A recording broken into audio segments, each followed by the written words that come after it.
Graças a paz, meus irmãos, minhas irmãs, boa noite a todos. Eu gostaria de trazer uma breve palavra, aproveitando essa data tão maravilhosa e especial, dia 24, véspera de Natal, amanhã, dia 25, o dia de Natal, em que é comemorado nos países cristãos o nascimento do nosso Senhor Jesus Cristo.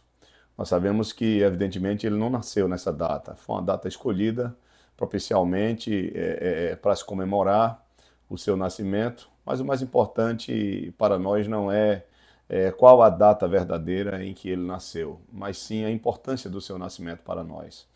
Eu gostaria de ler para vocês o livro do Evangelho de Mateus, capítulo 1, verso 18, até o versículo 24. Diz assim a palavra: Foi assim o nascimento de Jesus Cristo. Maria, sua mãe, estava prometida em casamento a José, mas antes que se unissem, achou-se grávida pelo Espírito Santo. Por ser José, seu marido, um homem justo e não querendo expô-la à desonra pública, pretendia anular o casamento secretamente.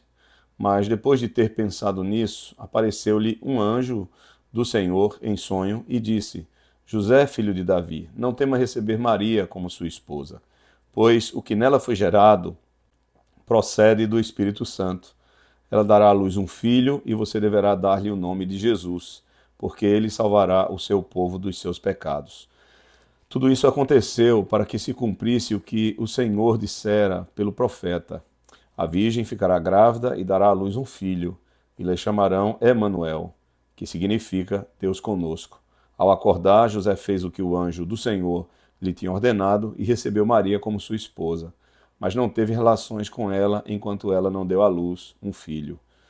E ele lhe pôs o nome de Jesus.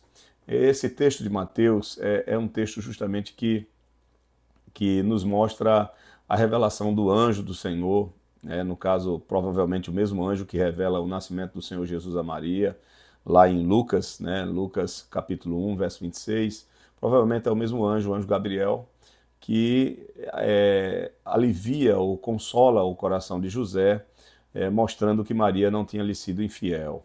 Eles estavam noivos, evidentemente o noivado naquela época era diferente de hoje, era praticamente já um casamento, porém eles ainda não viviam juntos como marido e mulher, estavam esperando apenas as bodas, oficialmente o casar-se, e Maria apareceu grávida. Maria já sabia que tinha sido o Espírito Santo, por revelação do anjo, pois ela não tinha tido relação com homem nenhum.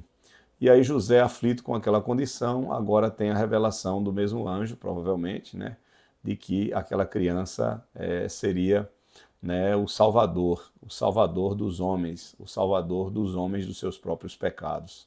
É interessante o que o texto diz, que José deveria dar-lhe o nome de Jesus. Se vocês observarem no versículo, isso é o mais importante, pois eu quero apenas usar um pouquinho do tempo aqui. Não dá para fazer uma exposição do texto, eu quero usar um tempo bem curto, mas no versículo 21, o anjo diz a José o seguinte: Ela dará à luz um filho e você deverá dar-lhe o nome de Jesus, porque ele salvará o seu povo dos seus pecados. Essa é a razão principal do nascimento do Senhor. Ou seja, ele sendo Deus se faz carne, como o apóstolo Paulo em Filipenses capítulo 2, a partir do verso 5, fala da humilhação do Senhor, da humilhação da própria segunda pessoa da Trindade, que se encarna e recebe o nome de Jesus, se torna homem e como homem se torna obediente, obediente até a morte e morte de cruz. E aqui o texto diz, no versículo 21, que ele receberá o nome de Jesus justamente porque ele salvará os homens de seus pecados, ele salvará o seu povo dos seus pecados.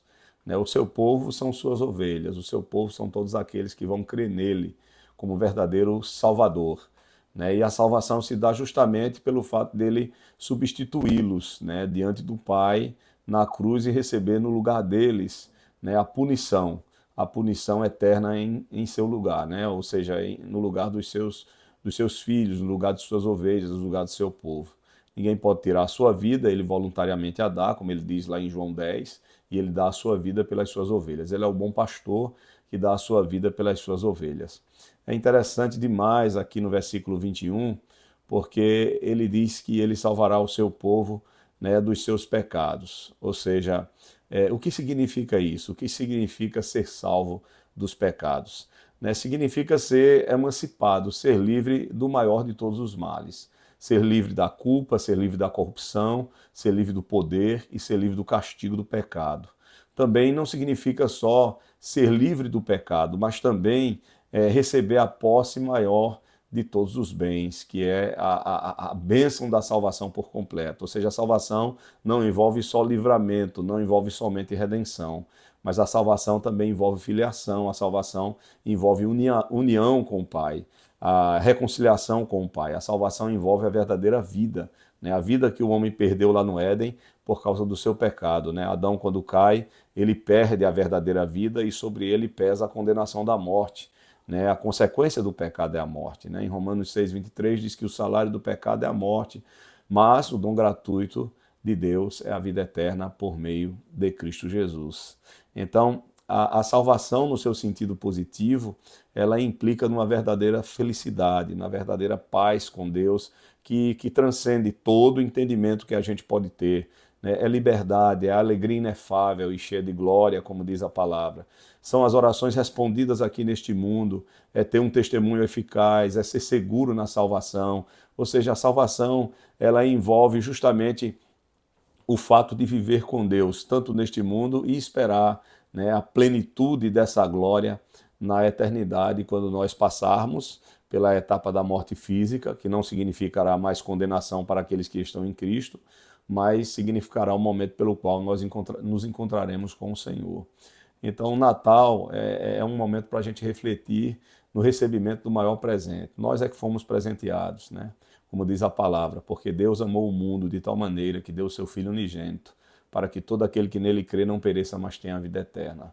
Né? Então, João 3,16 fala sobre isso. E aqui no próprio texto, né, o texto diz, no versículo 23, que a virgem ficará grávida e dará à luz um filho, e lhe chamarão Emanuel, que significa Deus conosco, né? E lhe chamarão Emanuel, que significa Deus conosco, ou seja, a profecia, né, do profeta Isaías.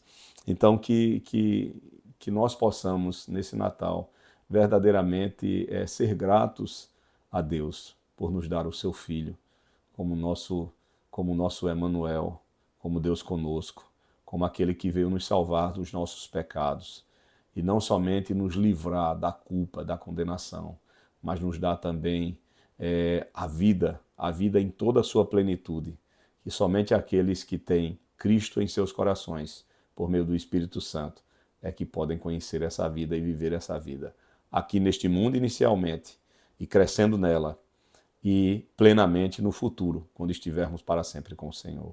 Que Deus abençoe o seu Natal, que Deus abençoe a sua vida e que esse Natal realmente tenha um significado verdadeiro. Cristo em nossos corações, o Deus conosco, o Emanuel. Deus abençoe, um forte abraço do pastor Adriano, da sua família e da Igreja Batista Ebenezer aqui em Piedade. Amém.